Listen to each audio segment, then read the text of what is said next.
comma, period, they take point out for me. It's kind of really, I feel like even I'm trying to do my best, it's kind of sometimes like discouraging. So I feel like, oh my goodness, because when I submit an assignment, I said, this time you're going to be okay, you're going to be better. And I end up having the same grade. I said, oh my goodness, so maybe it's not going to work, or should I withdraw? What should I do? It's kind of really, frankly, I don't really know so what to do with it. Since English is kind of my third language, it's like, so I feel like maybe it's kind of I'm pushing myself too much, or when you are a mother and you work and you got a lot of other things, and then you're trying to do something good for you to go forward with your career, and then things you feel like, hey. So, yeah. I understand completely. APA is hard to learn. It's one of those requirements, though, for scholarly writing to write in APA format, but also using good English and grammar, because that's part of moving into that BSN level type of professional. And so as you go on in your career, you may be in a position where you have to write a letter to somebody or ask for support from administration for something. And so you need to be able to use the written word to communicate what you want. And so we've got to use good grammar. That includes good spelling, good punctuation, all that stuff, as well as providing support for whatever you're asking for or your statement is with evidence-based sources so that you know how to properly cite. So it all kind of rolls together. If you're weak or need more help with grammar, of course there's Aspen has tutorials on their writing center, but there's also a software you can download called Grammarly. And I don't know if you've heard about it or not yet, but it's on. I have it. You have it. I have it, but anytime I use it, it says everything is correct. But when I submitted, so when I get the result, it's, my goodness, a total mess. Well, one of the problems with Grammarly is that it's only as good as a tool can be, so to speak. It will actually go in sometimes and mess up your sentences and take what you wrote out of context and change it. So even though you may put your paper through Grammarly, you still need to reread it, because I've seen where people have used Grammarly and it screwed up their papers because it took information out of context or it changed the grammar around. And other times it does a great job, so you just never know. But there's not a lot of points taken off for bad punctuation or grammar. I think the most you can lose is 10 points if you don't have any at all, like if your paper is completely unreadable. So it's not going to count overall that high on your grade. APA format counts up to 20 points of your grade. So that's, more where you want to be making sure that you're citing correctly, you're using the, double spacing everything, your references are correct, you've got a title page that's set up correctly, your headings are as best as you can do. And because you're new at this, it's going to take a while to get the hang of it. So don't beat yourself up over it. I don't expect anybody to be an expert at it after 1 or 2 weeks. But the whole idea is to, continue to look at your APA manual, to read the feedback, to seek out, help where needed for how do I fix this or what do I do differently, and then apply those changes in your next paper. And so in your next paper or whatever you submit, you'll get those things right, but you might get dinged on something else that you forgot to change. So every time you do your paper, you're going to do better and better with it, as long as you are actively trying to do it. And I think you are, because I see how you're writing and you've got the knowledge. You know what you want to say. And so when we're in an online environment like this, the only way the instructor can tell if you're, quote, getting the information is how you write about it. Because we don't have that ability. Like if we were in a regular class, we'd be having conversations all the time, and I would be able to say, oh yeah, she knows her stuff, or she's got test anxiety, but I could give her an oral test and we could sit down and do that. There's ways to work around it. But with online, the only way we have to grade you is through papers. So that's why it's so important to perfect or get it as close to, there's nothing perfect, but get it as close, as good as possible. So Okay. part of that, there's tricks. Part of it is, number one, to read the assignment carefully, because there's a lot of little Easter eggs in your assignment where there's a sentence that's asking for multiple things for you to respond to in that one sentence of the assignment. And as I'm grading papers, I'm seeing that people answer like part one of the sentence, but they don't answer the other end of the sentence. So you lose points for that. So you want to make sure you're answering it all, that you look at the assignment instructions, and every paper you write has to have an introduction paragraph which summarizes what you're going to cover in the paper. And every paper must have a conclusion paragraph. And that's a summary of what you covered, what you learned from writing the paper. And the other trick to the conclusion paragraph is you don't add any new information to a conclusion. It's strictly review. It should be about one paragraph. You don't have to repeat everything you said in the paper, but don't put citations in a conclusion, because that counts as new information. So there's like little tips and tricks to get through this. And if you look at your rubric before you turn in your paper, you see how you get scored. So what the rubric says, you can get up to 25 points for having a good conclusion and a good introduction, and that your paper is clear and concise. That's 25% of your paper.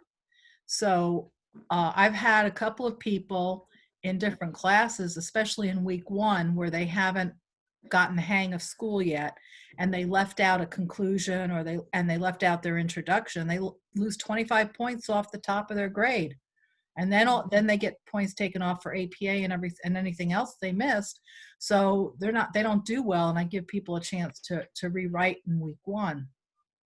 But that's part of getting through it, is being able to read carefully, and making the changes to your paper to accommodate what you're writing. So I know a lot of people are pressed for time when they're writing their papers. And when you're pressed for time writing your paper, you're not going to do a good job, because you're not having time to think about it. So my suggestion is to write the paper before the deadline on Monday, and then walk away from it. Just go do something else and let it sit. Let it sit for a couple hours or a day, or however long you want to let it sit for. Then go back and look at it again and reread it and compare it to what the assignment is asking for. And you'll find, oh, wait a minute, I forgot to put this in, or this doesn't sound right. Or you'll think, oh, I didn't mean to say that. I want to say it a different way. And so it gives you a chance to come back with fresh eyes, so to speak, and look it over. So that's very helpful to some people, especially when you're looking at grammar and spelling and punctuation stuff. The other thing I tell people is, when you're proofreading, to read it out loud. Because if you read it to yourself, you're going to see what you expect to see. But if you read it out loud, you'll hear how it sounds, and you'll say, wait a minute, that doesn't sound right. So and you can fix it that way too. And so that's another way to help with proofreading. So again, it's just one of those things that's going to take a while to get the hang of. Again, utilize the resources at Aspen with the Writing Center and the webinars that they have and the tutorials they have on scholarly writing, on APA, I think there's one coming up on how to do a discussion post even. So, take advantage of what Aspen has to offer. And then, of course, YouTube has some wonderful videos too. Yeah. Okay. So I have another questions regarding the images. When you want to cite, and if you get an image from a website, for example, one in my third assignment, the PowerPoint presentations. So I got 2 images, but they are from a website. But there was the doctor, I don't know if the doctor put the images. So I was confused about which should I put, how should I start them? Should I put the name of the doctor, the person, or what the article, or should I put the website name? So it was kind of confusing for me to know which one to use as reference. Yeah. Do you have your APA manual? Because it says I do. how to do I it. do. Mm-hmm. Let me see if I can find it here. Look at the book for me, the APA manual book, please. American Society. Thank you. I think I have it marked. Let me see. No, that's conferences. I started putting tabs on my book to try to find things quickly. Which is good. Yeah, okay. So on page 346 in your APA edition, the one that's the orange. Yes. Okay. I get it. There's on number 98, item 98 on page 346, it talks about clip art or stock images. So when you use a picture, you'll cite it like you would a regular article with the name of the author and the year. That's all. That's what you would put on. And so it would be like Novak 2020. You know, if there's an author for it. If there's not an author, you would put the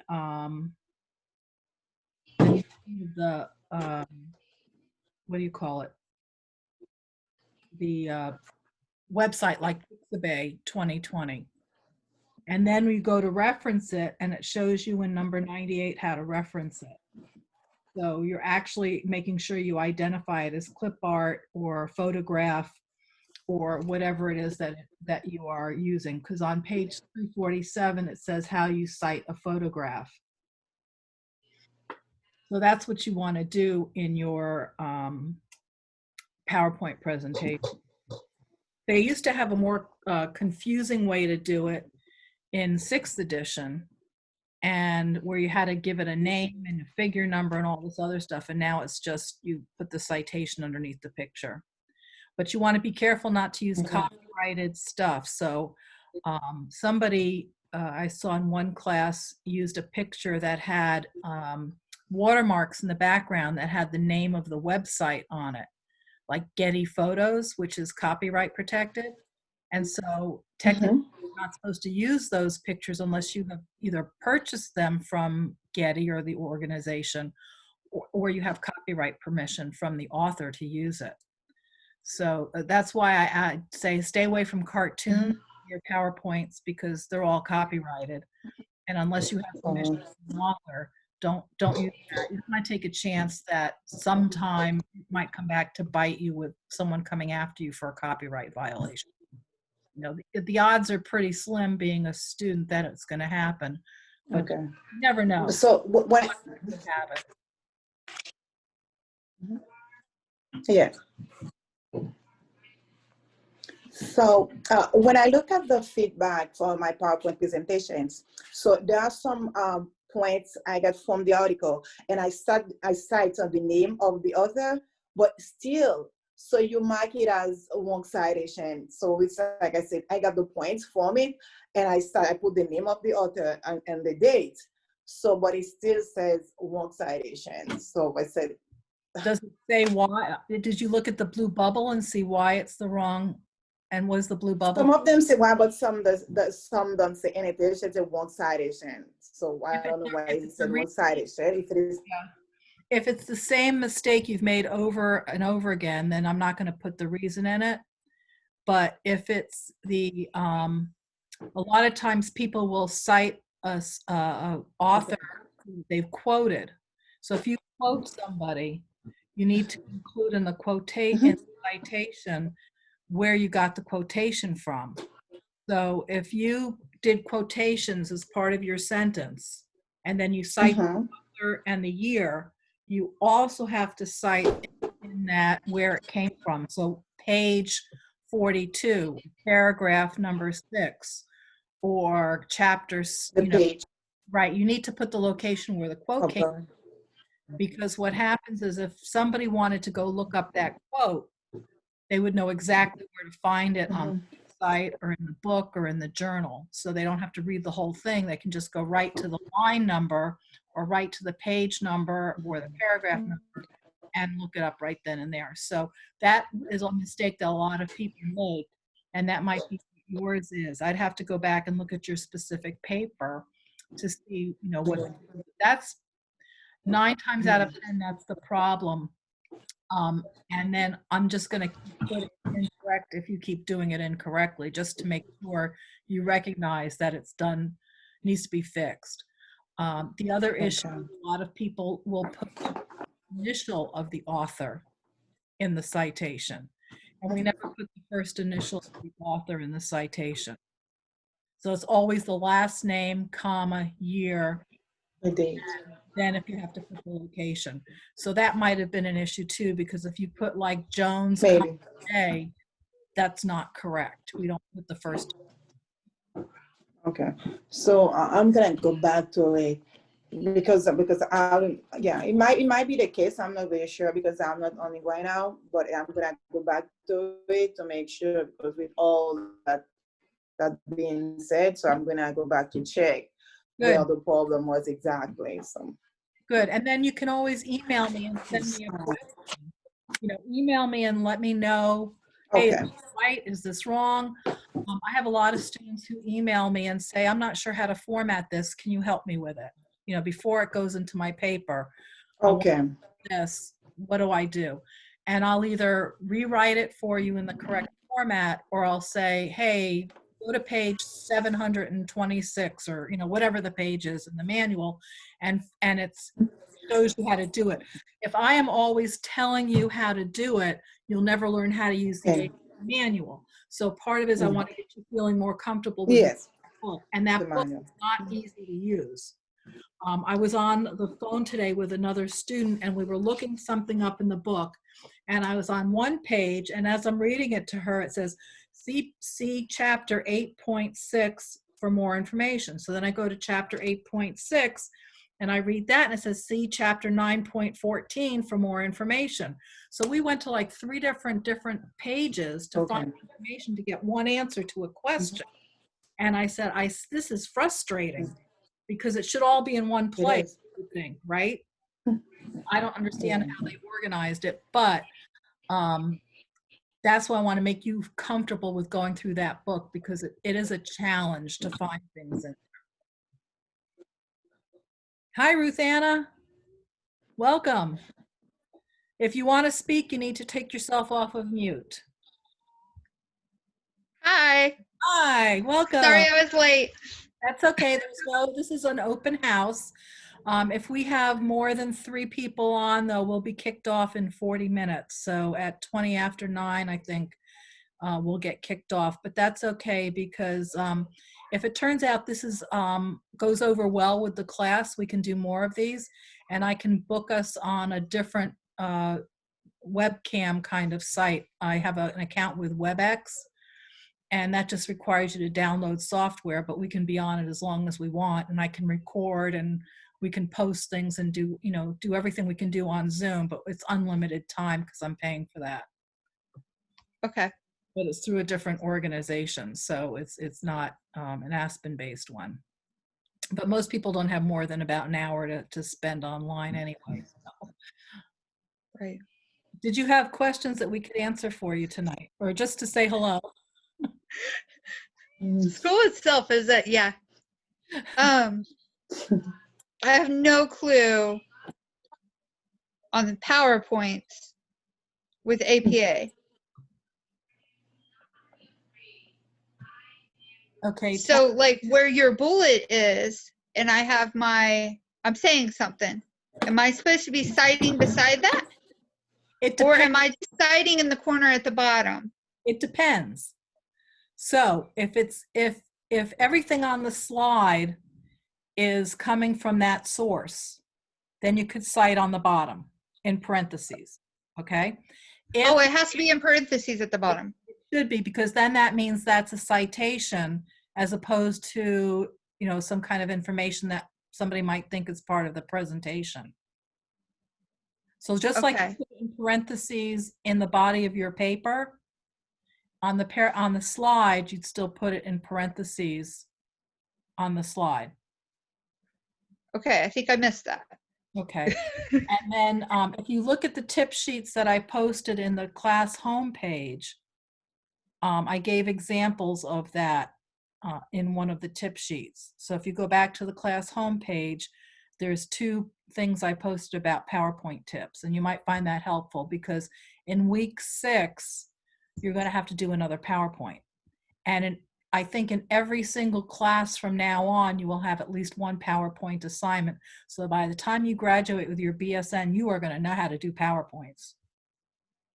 Yeah, I have a PowerPoint for my other class this week. Okay, so you'll be very good at PowerPoints by the time you're done with Aspen.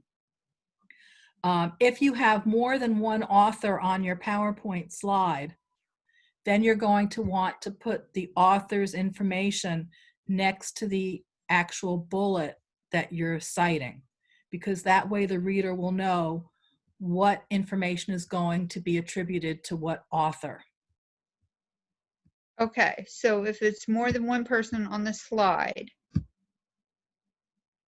I lost my Zoom screen, sorry. I was trying to look at the computer to visualize it, but that didn't work. Now I lost you, I gotta find you.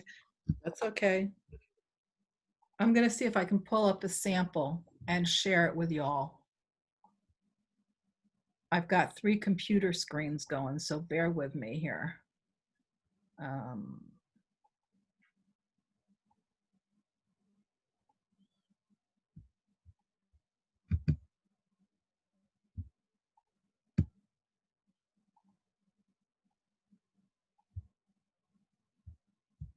That's not it. Okay, I'm gonna do a share screen and bring this up so you can see kind of what it looks like. Let me go like that. There you are, I found you back. Yay, okay, I'm gonna share the screen and share. Tell me when you can see it. Can you Okay, see? I see it. Okay, so I said, you have your heading, which is always in title case. You have your bullets. Bullets are fragmented sentences. They're not meant to be narratives. You don't want to put a lot of words on one slide. You want to keep it to no more than 7 lines of text max on here. One place I read said no more than 30 words on a slide, because you don't want to overwhelm people with trying to read a book here. It's supposed to be just a very simple way to give the information in short statements, almost like a Reader's Digest version. Because if you were doing a regular presentation, you'd be doing all the talking, and the slides are just used as notes to keep you on track of what you should be talking about. So you list your bullets, and then your citation is down at the bottom in parentheses. In most cases, it'll be just the last name of the author and then the year. Are you able to see that, Ruth Anna? Yeah, I'm writing it. I'm also recording this, so I'll be posting it. Okay. Okay, so that's basically what. And then if you have a picture, we just talked about this, that make sure if it's copyright protected, you need to have permission from the author. But underneath it, you'll cite, just like you do a citation for a regular author, whoever the author is and the year underneath the picture, and then you have to reference it in your reference section. And we just talked. So like when I got my graphics off of the web, but it wasn't like a picture of someone, I don't have to cite that, right? Yes, just because it's on the internet does not mean it's not copyright protected. No, it's like my PowerPoint will like suggest photos. Okay. If it's stock photos, you don't have to cite them. But if you go to the internet and you're using any picture, like if you use a picture of Mickey Mouse, that's copyrighted protected. Right. And again, if you go back to the tip sheets that I posted, I gave you a couple of different websites you can go to that have free pictures you can use. And so you don't have to worry about copyright violation. You just need to give credit to where you got it from. So like if you go to Pixabay or you go to Unsplash, or you go to the National Library of Medicine. There's a whole bunch of different websites that are that allow you to use pictures for free, and all they ask in return is that you cite where you got it from. But if you go to places like iStock or Dreamtime or Getty Photos, all those, if you want to use theirs, they'll have a watermark on them that'll say like their name in the background to show that it's copyright protected. And so you don't want to get into trouble with violating that. You don't want to use cartoons either unless you have copyright permission, because that can get you into trouble as well.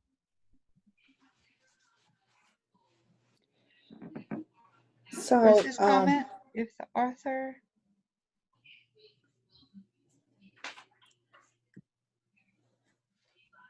But so if the image is from Google, so you put just Google ND, or It you depends. cite it at Google ND, you don't have any date for it, you put google.com or do the Google ND, I mean, you done? It would be, well, it depends if it's a Google image itself, or did Google get it from somebody else.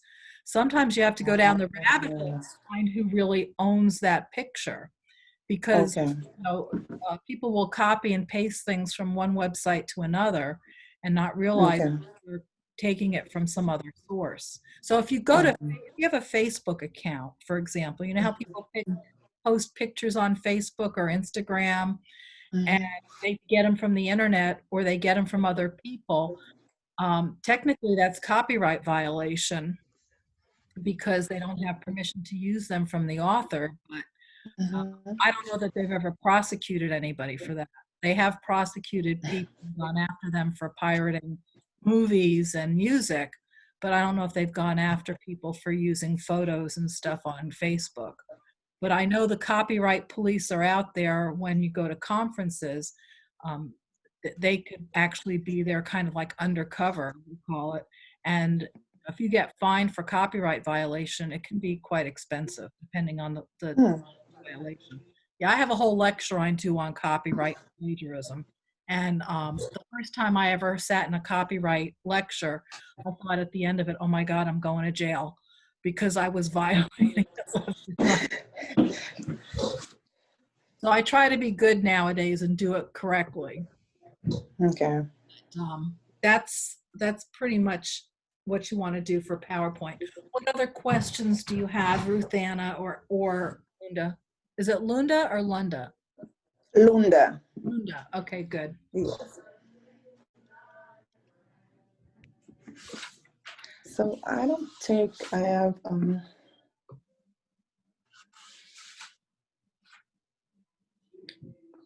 I think I'm okay for now. I'm trying to think what other questions might come up to my mind.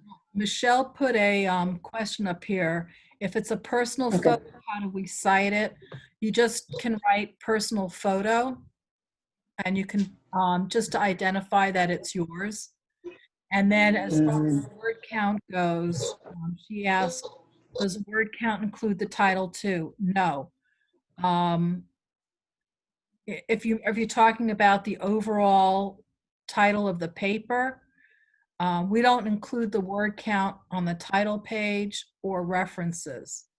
So when you're looking at word count, it's really the body of the paper from the introduction to the conclusion. Let's see if the author. So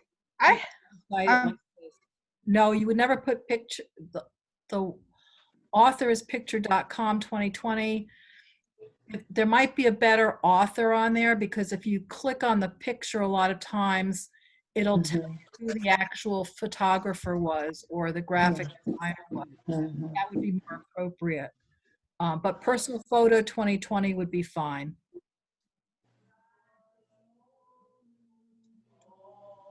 Those are the only questions I see here. So, oh, here comes the oh, thank you. You're welcome.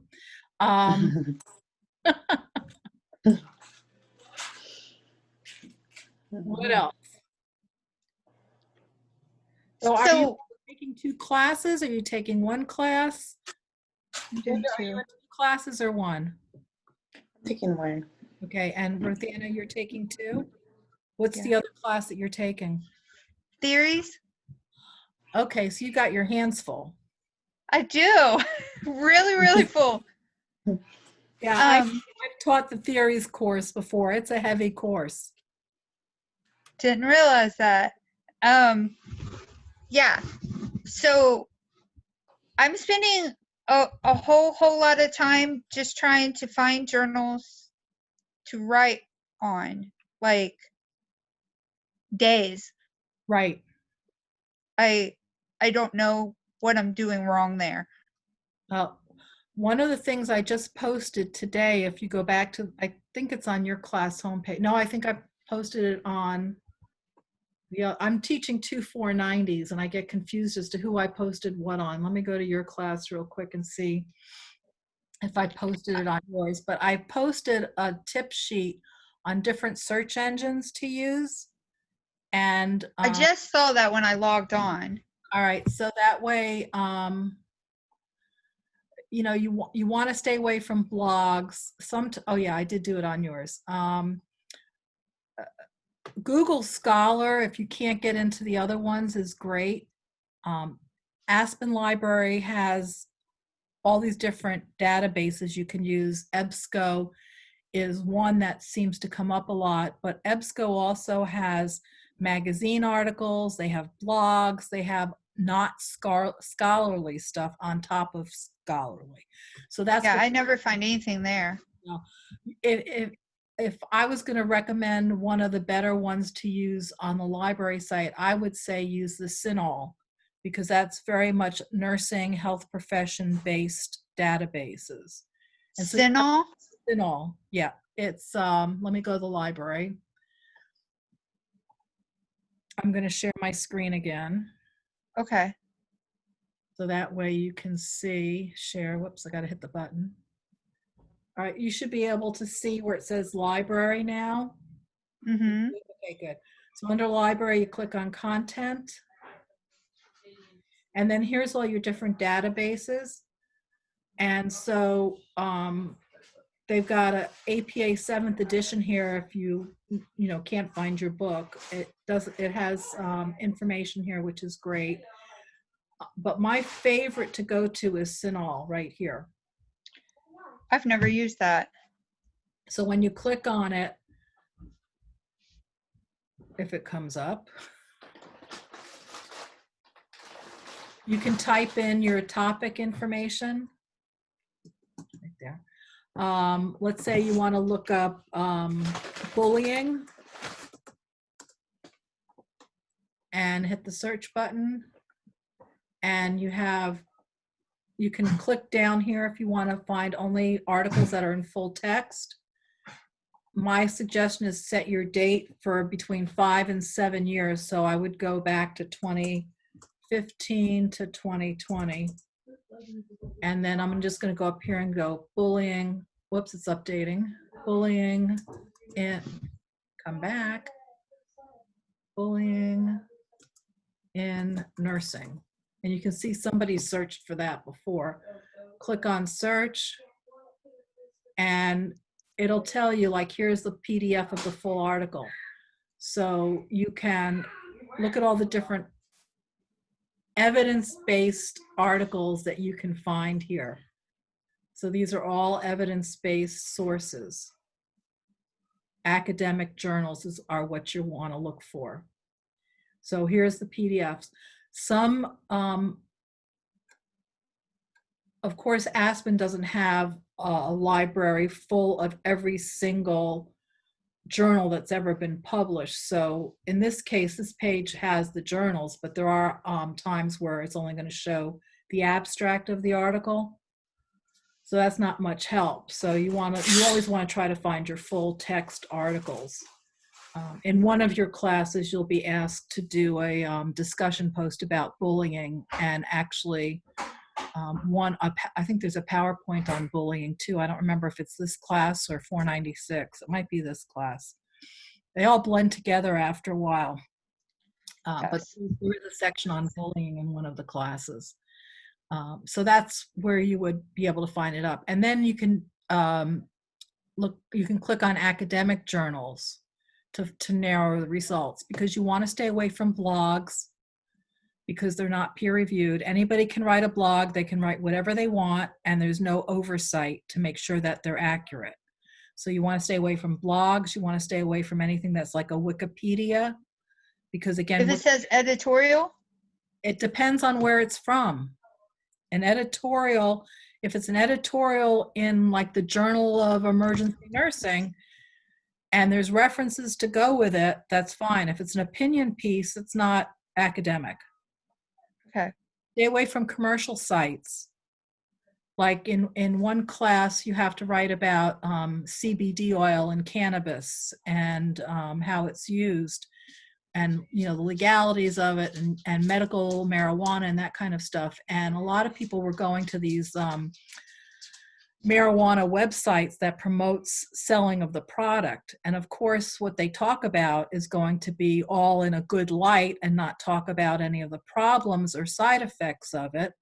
And then they're selling products, or here, you can buy the papers that go with it, or, other paraphernalia. So that's not a legitimate academic site. It's not peer reviewed. It's not scholarly in nature. Be careful of websites that you go to that don't have an author. So if there's no name associated with who wrote it, that would be questionable. If there's no references at the bottom of the article on the website, that's also makes it questionable.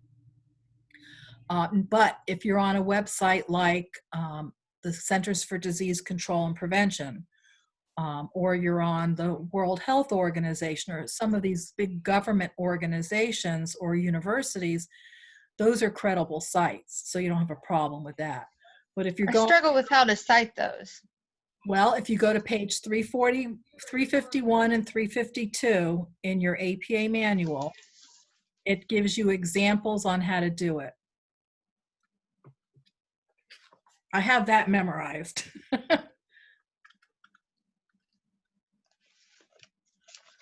So it's 10, and it starts on page 350, actually, a little blurb about it, and then it gives you examples on how to cite a news website, a website with a group author, like the Centers for Disease Control would be a group author, or the American Nurses Association would be a group author. Websites with a web page that you have an individual author. They talk about websites with no dates and web pages with a retrieval date. So those are your basic ones. Also, just in case you didn't know it, if you look at the very back cover of your APA manual, it gives you a quick guide to the most common types of references you might be using. So that way you don't have to go looking through the whole book to find those examples. Oh. So again, the more you use the book, the more comfortable you'll be with it. And don't be afraid to tab it, or put little marks on it so that you can find things easily.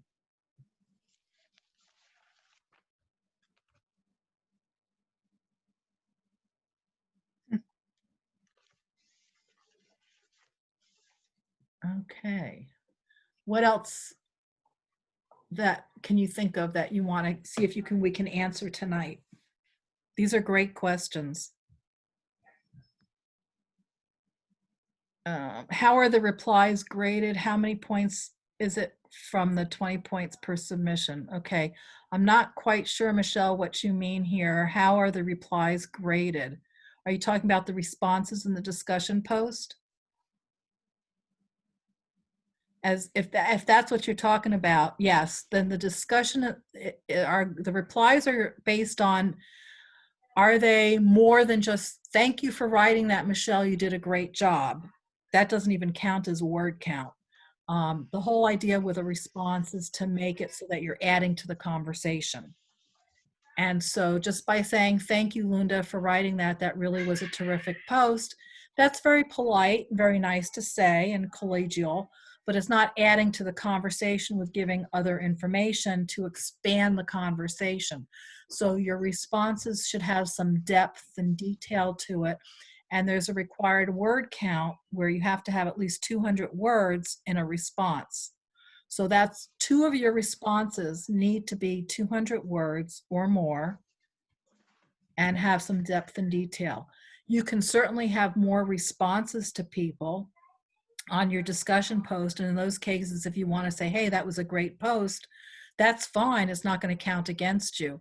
But if that's all you're writing in all of your responses, that's a great post, then you're not going to get as many points as you would if you had been more responsive with the conversation. And again, go back to the rubric for the discussion post and look and see, that shows you exactly how you're graded. So if you respond to nobody, you get 0 points. If you make a response to one person, you get X amount of points.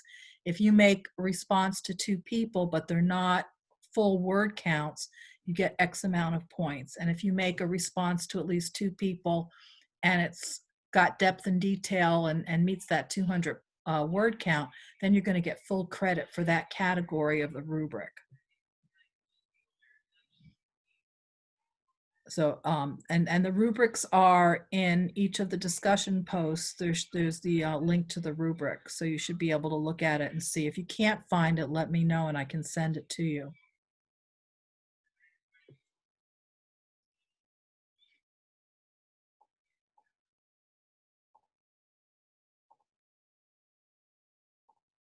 Other questions?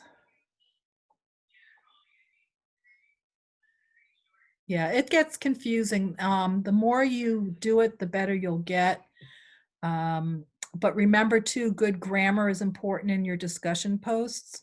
I let it go a little bit more informally perhaps than other people do, because I'm not as picky about using first versus third person or third person versus first person in a discussion post, but you do have to follow APA format in terms of properly citing your sources and creating your references, as well as using good grammar, capitalizing the first letter of words. Don't abbreviate or talk in med speak. That's another problem I see a lot with papers. I graded another set of papers today, and somebody wrote about a patient and wrote PT, meaning patient, because that's what we would document, right? But that's not scholarly. So I had to say, don't talk in nurse speak. You got to write it out. Same thing as don't talk in jargon. If you ever watch the old TV show Get Smart, there used to be this android named Jaime, and Maxwell Smart would say to him, step on it or shake a leg, Jaime. And Jaime would start shaking his leg because he took it literally. So you have to be careful when you're writing your papers that you don't use those kinds of same terms where you say nursing's got game, or nursing has to get is a game, that we need to get better at playing. We're not playing a game in nursing. You need to use specifically professional terms. I'm trying to think of some other examples where people have used slang, and it's not coming to mind right now. But be careful about that and avoid using contractions when you're writing a paper. So don't use don't. So it's do not, does not, will not, won't, will, wouldn't, or things like that. Again, APA says that's not professional language. It's more an informal conversation. You use contractions, but not for formal paper. So those kind of little grammar tidbits are important as well. When you say title case. Yes. I'm back and forth on, so you're only capitalizing the first word of the title and then any proper nouns? Let me share my screen and I'll show you. Because that way I kind of know what I'm saying and hopefully it'll come through. So can you see the blank Word document right now? Okay, so when we're talking title case, it's usually for a heading, for example. So a heading might be the history, if I can spell, of nursing. That's title case. The name of the journal in your reference list is always going to be in italics, the Journal of emergency nursing.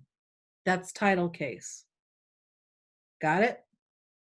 So when we're talking sentence case, we're talking about the dog jumped up on to, whoops, jumped up on Jennifer, whoops, Jennifer and knocked her over. That's sentence case.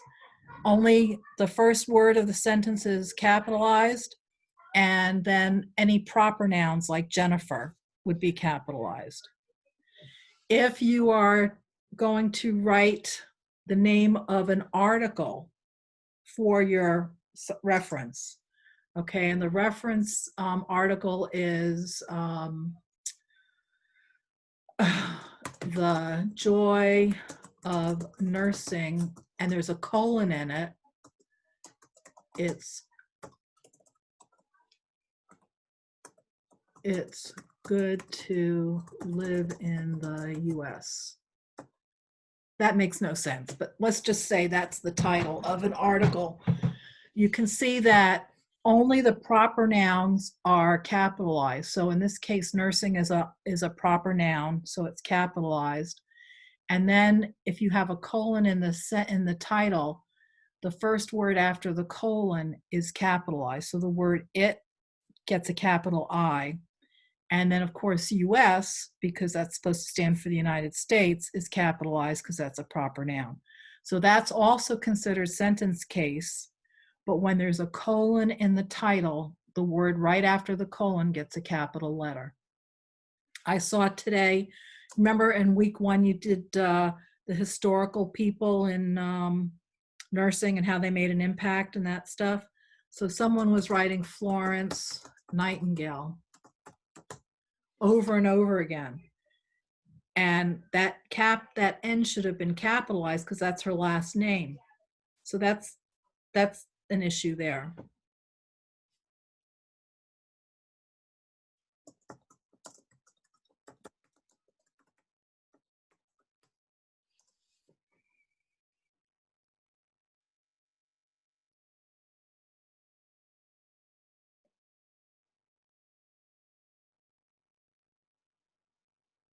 What else?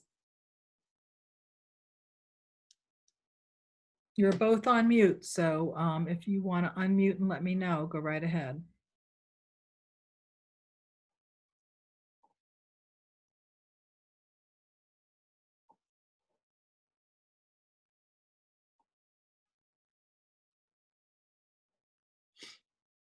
I'm going to stop share. Close out of that. Okay. All right, let's see. Michelle said, please clarify verb tense. For example, study shows or study showed.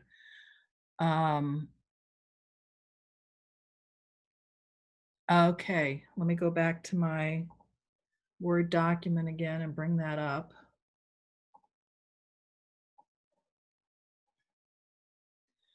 So the question that Michelle put was, please clarify the number questions. Okay, so let me share the screen again so I can type it in.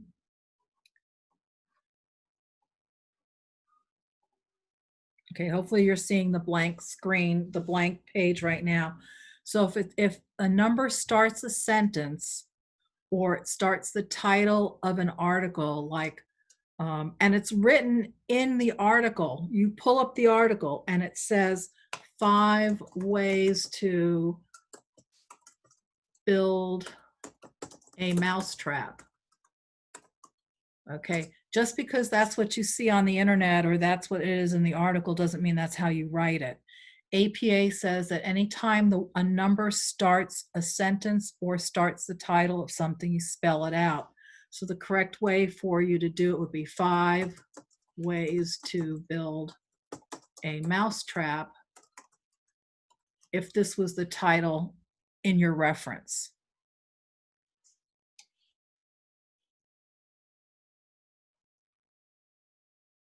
And let's see, I'm looking to see here. I've lost where I can see what you're putting for comments. So let me do a stop share and go back to this other screen, because then I can see what you wrote, Michelle. For as far as verb tense go, if you're talking in the past, then it would be studies showed. I'm not sure what the second one was called. Were you talking about sentence case and title case?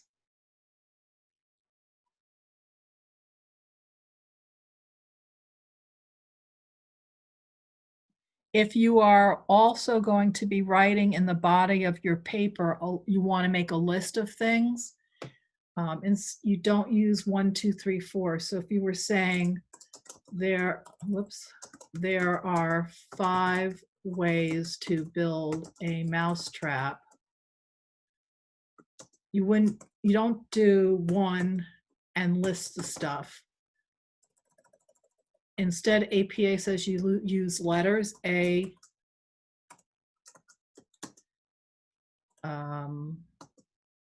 get cheese. B, get. Can you go back to screen share? I can't see where you're. Oh, sorry. I thought I was on screen share. Okay, so 5, if the article starts with a number, or if the sentence starts with a number, you spell it out. And if you want to do lists inside the body of your paper, you use letters. If you do lists going outside the body of the paper, like you want to do 1, 2, 3, that's where you use the numbers. But if you're putting the list inside the narrative, you use letters. And that's all in your APA paper. Manual. Oh, so when is it appropriate to use tables? You can use tables anytime you want if you want to use a table. Again, the APA manual has the directions on how to format your table, and it's not formatted the way you think you want to format it with the grid lines, the way we normally would do it when you think about a table. There's a very specific way to set up a table in APA format. And again, you have to go into the book and look up tables. So if I was putting one in my discussion post, it would need to be APA formatted, like. You're not going to want to put a table in your discussion post. I don't think there's ever going to be a need to do a table in a discussion post. But then again, I could be wrong. I mean, that's a lot, because a discussion post is only 400 words, and a table is going to take up quite a bit of room. But, there may be a time that you're asked to put a table in, I don't know. But tables start on page 195 in your APA manual.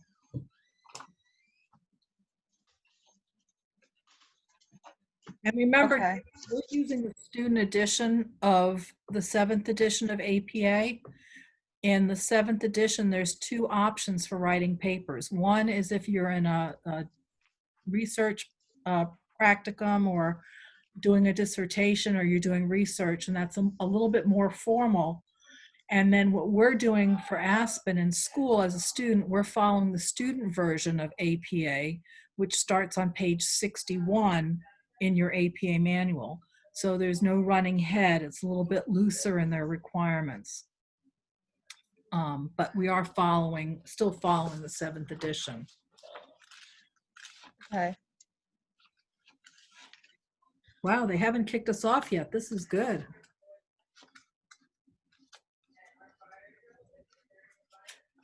So yeah, chapter 7 is tables and figures. And it is not necessarily an easy read, but it's very particular in how your tables get set up. So my problem is, like, if I have a list, I feel like it looks like a run-on sentence. If you're listing them in order 1, 2, 3, 4 like that, that's not a problem. And again, if you're doing it in the body of the sentence and going A, B, C, D, E, that's not a problem either. You can go back into your APA manual and it'll give you examples of how you write that out. So let me see. Okay, because I wasn't doing like ABC whatever when I was listing something. I was like including, and then I would say something, comma, and then the next part, comma. So it should say Look at A, B, C, D. page 190, I think it is.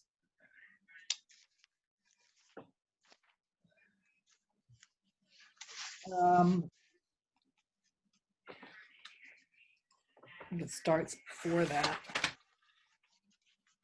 Yeah, page 189 and 190 goes over how you do your listings. So on the bottom of page 189, it talks about letters and putting your letters in. Okay. So your letters would, in this case, they're saying your letters would be looking like this. A, and you type in your stuff, whatever you're putting in for A. Then you have a comma, and then you do B. And then you type in your stuff, and then you do comma, C, type in your stuff, and you keep going until your last one, and you do an and, D, and type in your stuff, and period.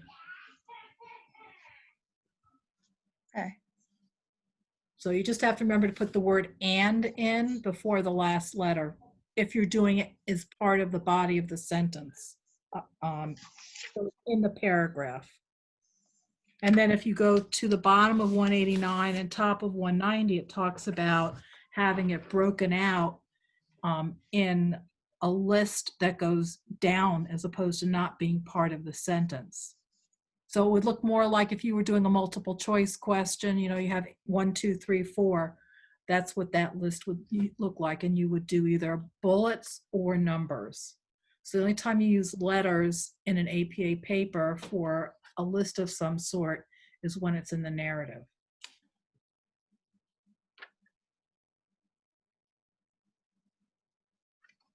There's a lot to remember in this. That's why it's so important to hold on to the book, because you just need to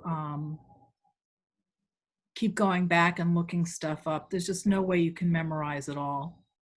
And I keep finding new things out that I didn't realize, you know, had changed from 6th edition to 7th edition, because unless I'm actually going to use it, I haven't looked at it. So those kinds of things, I'm constantly going into this book and looking stuff up.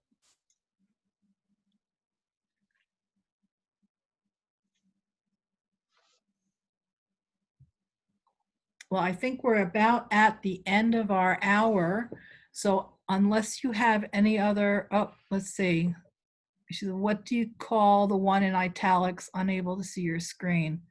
Page 189 to 191.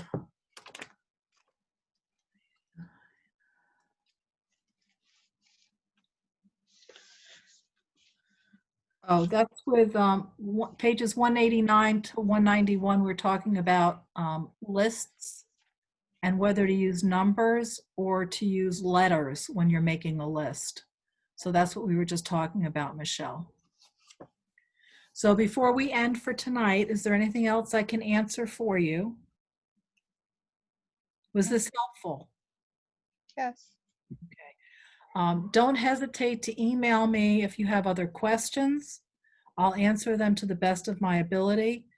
If you think this was helpful and you'd like to do another one, I'm happy to organize another one in a week or two, and you know, we can try again. Again, this is strictly voluntary for people to participate in. I will hopefully be able to post this recording of our session tonight so that people who were not able to join us can hear some of what we covered. And I'll post it on the class homepage as well if I can get it to work. This is my first time trying to do a recording on Zoom. I'm better at doing it on WebEx. So it might be next time we try WebEx instead. But thank you for coming. I appreciate your time. And again, don't hesitate to let me know if you have other questions, you're not sure about something. There's no stupid questions, so you're not bothering me at all. So don't think that, oh my gosh, I'm pestering her. That's not true. That's what I'm here for. So ask away. Now, if you email me at 12:30 in the morning, I'm sorry, I'm not going to answer you at 12:30 in the morning. I will answer you when I get up and get to my computer the next morning. But, you know, I do check emails at night. If it's something that's really critical and it's before I go to bed, I'll answer you. But if it's something that can wait till the next morning when I get to work, then I will and give you the information. Okay, and I see Stephanie just joined us. Stephanie, hi, how are you? You're on mute, but we're about to sign off, Stephanie. So thanks for coming tonight, ladies. Have a great night, and we'll see you in class on the discussion board. Take care. Thank you. Bye-bye.